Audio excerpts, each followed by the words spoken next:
هي شيء جاهنا نقارن معه عن طريق الحل سؤالها نفس الترتيب. بسم الله الرحمن الرحيم. ومركو رواتسود وانيسان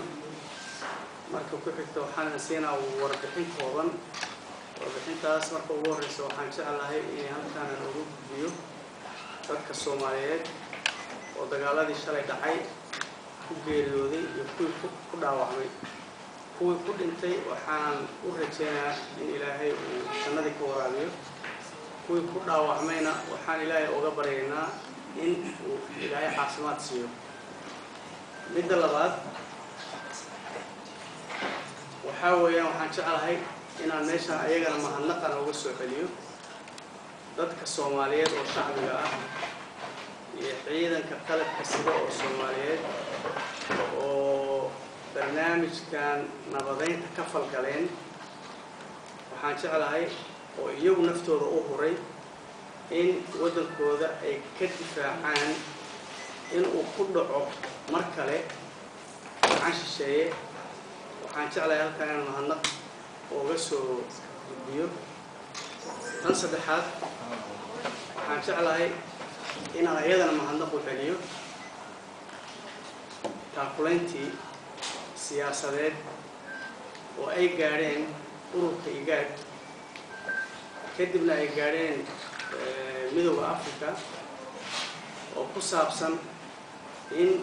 dhibaatooyinka hadda maanta Soomaaliya ku furan oo ah inay shakhsiyaad ajnabi ah ama dad ajnabi ah inta la soo kaxaysto dawlad sharci ah lagu dabarogo ama inqilaab lagu sameeyo iyo wadamada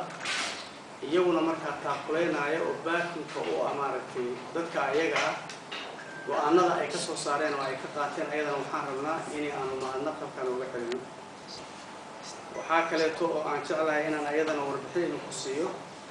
shalay waxaa dhacay dagaal sida la socotaan waxaa dhacay maaragtay barnaamijkii aan ka hadlaynay oo aan shalay hore uga hadalay oo nabadeynta ahaa marka barnaamijka asaga ah ciidamada dawladda iyo shacbiga Soomaaliyeed oo taageersanaa oo taakuleynayay oo falgalka nabadeed ka qayb galay shalay waxa ay gaareen meelihii u ahaa hadafka waxayna ka galeen difaac وما سنتين. مدن وزير وحفاظ الكرسي لعد الدنيا مجالنا مكوشة. شركة ويترا شراي وعكوشة فين وغير يقابل دولة المزرعة في سمكة أنا أقول لك على الدولة. وزير هو ما فين تحاول شراي دولة وعيد الصور. تاسو أمم مبني سعيد مسؤولين الدولة مركز العاب زي البلدان وزمستور. ما هي وحاليا أبو فسرات هذا لكن وحاوليان صدق ويك وحكوسع الدولة دوير أبو سعودي. marka hadii weerar uu ku socday arinta saad u soo jeedisay oo ah maaragtay dawladdu ayada weerar qaaday ayadoo iska fadhiyo cidina weerar ma qaadin saddex usbuuc waa dagaal u socday marka hadaad u fasirto in anagu nabadeyn ku tilaabsanay waxaad u leedahay xaq hadaad ku tilaabsato in aan difaac anagu aan galay oo saddexdii wiil oo dagaalku lagu socday aan difaac ka galeen aday ku tala laakiin anagu waxaanu galnay ayadoo saddex usbuuc oo dagaal lagu socdo inaanu galno barnaamij nabadeyn oo lagu xasilinayo laguna badbaadinayo dadka Soomaaliyeed sida sheekay shalay weerar ayaa qaadeen si dagaal kullu ayaa dhacay waxaan ka dhashay khasaare iyo shil dhaawac leh waxaan u tilmaamay shalay inaad gaarteen goobo horey isu joogan ciidamada laakiin dib ayaa laga soo laabtay marka maxay noqotay natiijada dagaalka marka laga reebo in dad Soomaaliyeed ku dhinteen kuwa ku dhaawacmeen maxay noqotay natiijada dawladda ay ku soo weyday dagaalkii shalay ee qaaday dawladdu waxa أنا وحنا استعمال الترم يا أبو دجال استعمال غير استعمال أنا وحنا كلية برنامج كي لوفر قلينا نبضينها هدف بالغلها سواء كان وشيد بالغلها وشيد ولا جاري وحادث كتبت وشيدود كاللية هي إذا ماذا قارب كود ميلا اللوجو تلقلين إني أي تجان مركب إذا ماذا ميلا اللوجو تلقلين تجان ويصون نقدين وحيكون نقدين بريه اللوجو تلقلين لكن عيد إن تو تجين للسوق شبيه وصون نقدين مثلا. يا قاضي الضمانة ضدتي وحسوا جاري شعب فيها يوم الوجود التجارة. وحاول ضد الصوماليين وحبات اللوجو يستي waxaan qaadaya number 1 dadkii falka ayaga wax lagu yeelay gaaray oo sameeyeen baa damaanada qaadaya sidii aan sheegayna waxa waaye waxaan ku furay warka in anagu aan ka xunahay wax allaaliya wixii dhibaato ah oo dadka Soomaaliyeed oo shacbiga ku dhaceen waan ka xunahay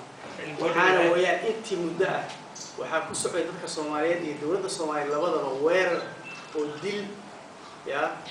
sharci darro ayaa ku socday marka waxa weeyaan arrinta ayada oo dhacday waa kan anaga xoog baa lagu taxadiray in aanay dhicin in dadka Soomaaliyeed oo shacbiga ah oo wax dambi ah oo ay leeyihiin aanay jirin xaqna u leh inay noolaadaan inay dhibaato gaadho waxaan ka dadaalay in aanay dhicin مدرسة المدرسة التشكيل المدرسة شان واحد غلط شيء جديد وحطوا واحد الدولة في الشيء تجار ما أنت حطوا وانا شيء جديد هذا الشيء جديد تجار كاسمعني سوها إلا أنا بدأ بقاله إذا شيء جديد الملاقة هذا كلا أديكوا هذا جديد بحين هذا في الشارع ما هذا جريمة الشرعي يورك الشرعي أنا يورك الشرعي ما أنت أنا لا واسكو هذا أنك دجال أبو صار توفسر قال الشرعي يعني يسوقوها فالقلنا ما marka adigu definition-ka abu qaadana saaray ku taala ama abu waxa dhacda weerar waaye ama abu waxa dhacda waa nabadeyn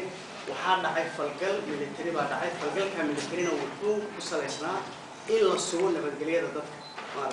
nabadeyna waaye technology-giisa oo la isticmaalayo ساعات وبين الراجلات البلد ciidamadii 2 toddobaad ilaa 3 toddobaad dagaal ayaa u dhaxeeyay dawladii mucaaradka shaqada dagaalka xoogana dhacay maanta ciidamadii way soo fadhaan goobaha ciidamadu soo fadhaan shacabka ka barakacay oo daneynaya dadka ku soo laabtaan dawladdu doonaysa inay arrintan xal u hesho annaga waxa waaye tilaabada nabadeynta waanu qaadnay waxa waaye in shacbiga Soomaaliyeed mar dambe inuu rabaan waayo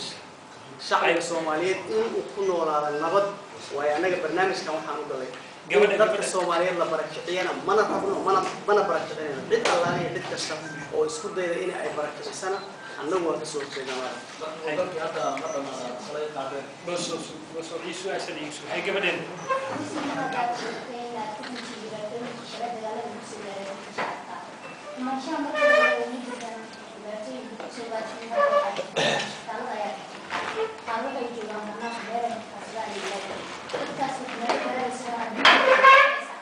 dadkaas waxa waaye oo isbitaalada ku jiraan oo dhaawacmeen waanu u tagnay wixii aan u qaban karaan u qabanay waxaan diyaar u nahay oo kaleeto in aan daawo wixii aan la gaari karo aan la gaadho maaragtay in waxa laaliyo wax kasta oo loo qaban karo loo qabto waxaan ku soo wareegnay meelaha ay joogaan intooda dhaawaca waxaan ka qayb qaadanaynaa xabaalidooda oo maaragtay in xabaalo oo si fiican loo asuro waxaan sheegaan u maleynaa oo ku furay warkayga waxaa dhaceen annaga oo anagu ka gaashaamanayna oo intaas 3 wiil dagaal ugu socday aan dagaal aan gelin ujeedadeedu waxay ahayd shacbiga Soomaaliyeed ee laga soo dhex dagaalayo ee annaga inta dhexdooda la soo marayo weerarkan lagu soo qaadayo oo marna ayaga la leenayo marna annaga la leenayo in aanan jawaabin taas baa waxay keentay inaan sugano in 3 usbuuc aan dagaal gelin in aanan barnaamijka nabadeynta aanan sameeynin marka waxa weeyaan dadka Soomaalida waana ka xunahay wax allaale iyo wax kasta oo aan la qaban karna waan la qabanaynaa daawo haddaan ku taakuleyn karo waan ku taakuleynaa raashin haddaan ku taakuleyn karo waan ku taakuleynaa waana garab taaganahay last question please وأبشر إلى عدد في ودي سؤال أنا بيجي واحد هاي زوجة إنه حلو على شيء حل قال إني دقال قادر حقوق معارك والله waxay la tahay su'aashu waa garan gar dawladdu waxa way cid ay dagaal ku dadka ay dagaal ku qaaday waa dadka qabaan ayagoo ciidan ajnabi ah oo shisheeya doonaya in ay ku soo horseedaan Soomaaliya ciidamo sheegay soo galaan dawladda Soomaaliya dambe inaanay jirin dib dambe dalka in loo qabsado baan annagu tilaabada nabadeynta u qaadnay si aanay arrinta ayada ayna u dhicin marka waxa waaye su'aashaada waxa laga yaabaa meel aan ku haboonayna BBC last year BBC وزير محمود الردي بيصير سؤال ودي إن دجال عن شيء برنامج كدول إسماعيل الحكي وطلبنا نبضنا